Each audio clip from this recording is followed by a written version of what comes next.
గతంలో ఈ దదీచు ప్రదాకి గురైన ఒక మహిళ ప్రస్తుతం మనతో ఉన్నారు. ఆమె ఆ సందర్భంలో వేరే వ్యక్తి ఇంటికెళ్ళినప్పుడు తన మానసిక స్థితి ఏ విధంగా ఉండేది అనేది ఆమె మాటల్లో అడిగి తెలుసుకునే ప్రయత్నం చేద్దాం.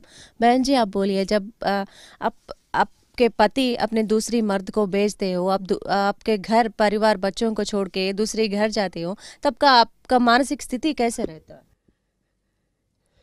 ఇక్కడ ఈ సాంప్రదాయం కొనసాగుతున్న మాట వాస్తవమే. కానీ ఏం చేయమంటారు, ఇక్కడ ఆడవాళ్లు పెద్దగా చదువుకోలేదు. మా పిల్లల్ని చదివించే స్తోమత కూడా మాకు లేదు. కూలీనాలి చేస్తే కానీ పూట గడవదు. అందుకే 4 డబ్బుల కోసం ఆశపడి కొందరు ఈ రకంగా చేస్తూ ఉంటారు. మమ్మల్ని ప్రభుత్వాలు కూడా పట్టించుకోవు. మాకు ఏ రకమైన ప్రభుత్వ పథకాలు అందటం లేదు. అందుకే తప్పని తెలిసినా తప్పనిసరి పరిస్థితుల్లో ఇలా చేస్తున్నాం. ఇంట్లోని మగవాళ్ళెవరు కూడా ఇక్కడ కష్టించి పనిచేయరు.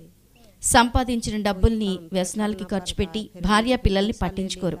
అందుకే అధికారులు కూడా మమ్మల్ని మా దుస్థితిని మార్చలేకపోతున్నారు. మా పిల్లల్ని పోషించుకోవడానికి మరో మార్గం లేక ఇలా చేయాల్సి రావడం మాకు కూడా బాధాకరం. మేము సంపాదించిన డబ్బులు కూడా మా భర్తలే త్రాగుడికి ఖర్చు పెడతారు. పిల్లల్ని చదివించుకోవడానికి కూడా మాకు స్తోమత